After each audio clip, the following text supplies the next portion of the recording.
सत श्री अकाल दोस्तों हम लोग इस वीडियो में बात करेंगे कि आखिर गुरु गोविंद सिंह की पत्नी का क्या हुआ था। गुरु गोविंद सिंह के जाने के बाद उनका क्या होता है, उनकी किस पत्नी की ऐसी हालत हुई थी और किसने ऐसी हालत उनकी नाभा में रहते हुए। गुरु गोविंद सिंह ने औरंगजेब को फारसी में एक पत्र लिखा। बात करेंगे इसमें उन्होंने धोखे से हमला किए जाने के लिए औरंगजेब को दोषी ठहराए। जब औरंगजेब को अहमदनगर में गुरु गोविंद सिंह का लिखा पत्र मिला तो उसने अपने 2 अफसरों को लाहौर के डिप्टी गवर्नर मुनीम खास के पास भेजकर कहलवाया कि वो गुरु गोविंद सिंह के साथ समझौता कर ले। एक समय ऐसा भी आया कि गुरु गोविंद सिंह ने औरंगजेब से मिलने का फैसला किया, लेकिन वो अभी राजपूताना ही पहुंचे थे कि उन्हें औरंगजेब की मौत का समाचार मिला।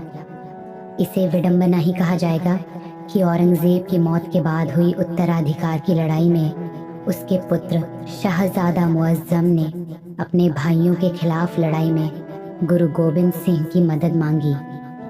गुरु ने कुलदीपक सिंह के नेतृत्व में मुअज्जम के भाई आजम से लड़ने के लिए सिख लड़ाकों का एक जत्था भेजा। जून 707 में आगरा के पास जजाऊ में हुई लड़ाई में आजम मारा गया और मुअज्जम मुगलों की गद्दी पर बैठा। गद्दी पर बैठने के बाद मुअज्जम ने अपना नाम बदलकर बादशाह बहादुर शाह रख लिया। जब वो अपने दूसरे भाई कामबख्श के विद्रोह को दबाने दक्षिण गया, तब गुरु और उनके कुछ साथियों ने भी दक्षिण का रुख किया। 10वें गुरु से विवाह जीतो जी का विवाह गोविंद राय के अपने पिता के 10वें गुरु के रूप में उत्तराधिकारी बनने के लगभग 1.5 साल बाद हुआ था।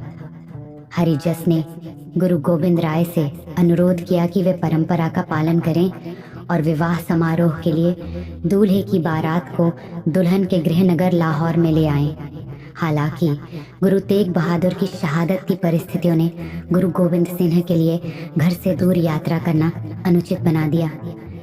गुरु के मामा कृपाल चंद ने पास में एक बैठक स्थल की व्यवस्था की और आनंदपुर के उत्तर में बसंत घर गांव के पास टेंट लगाए और शिविर को गुरु का लाहौर कहा। जीतो जी का परिवार गुरु गोविंद राय, उनकी माँ और चाचा के साथ शामिल हुआ और विवाह समारोह शुरू हुआ।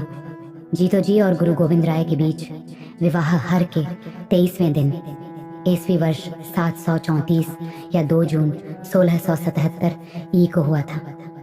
दूल्हे की उम्र साल थी जब उसने जीतो जी से विवाह किया। 10वें गुरु से विवाह के समय दुल्हन की सही उम्र अज्ञात है। बेटों की मां वर्ष 1690 ईस्वी में विवाह के लगभग 13 वर्ष पश्चात जीतो जी गर्भवती हुई। उन्होंने 1691 ईस्वी के वसंत में अपने पहले पुत्र गुरु के दूसरे पुत्र को जन्म दिया।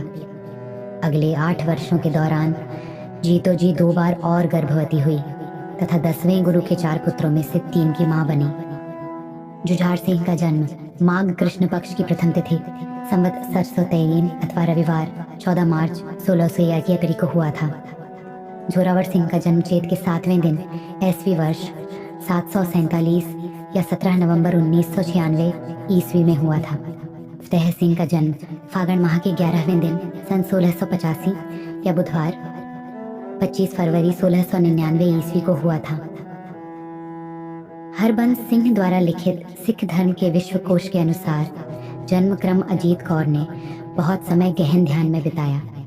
उसने अपने पति से बात की और गुरु गोविंद सिंह को बताया कि उसे एक स्वप्न आया था जिसमें उसने भविष्य के संघर्ष और उथल पुथल की झलक देखी थी, जिसका सामना खालसा योद्धाओं को करना होगा, जिसमें उनके छोटे बेटे के जीवन का बलिदान भी शामिल होगा। 3 छोटे बेटों की माँ, जिनमें से सबसे छोटा अब भी 2 साल का भी नहीं था, उसका कोमल हृदय बहुत दुखी था और उसने रिहाई की भीख मांगी। अपनी दीक्षा के मात्र 20 महीने बाद अजीत कौर की मृत्यु हो गई और उन्होंने 5 दिसंबर 1700 ईस्वी को अपना सांसारिक शरीर त्याग दिया। उनका अंतिम संस्कार और दाह संस्कार आनंदपुर के पास होलगाह किले से कुछ ही दूर अगमपुरा में हुआ। अजीत कौर के सम्मान में एक स्मारक आनंदपुर के गढ़शंकर रोड पर गुरुद्वारा माता जीतो जी में दाह संस्कार स्थल को चिह्नित करता है। जीतो जी और सुंदरी सहपत्नी, विवाद सहपत्नियां और जीतो जी और सुंदरी काफी विवादों का विषय रही हैं। ऐतिहासिक अभिलेखों से पता चलता है कि दोनों का जन्म अलग अलग स्थानों पर हुआ था।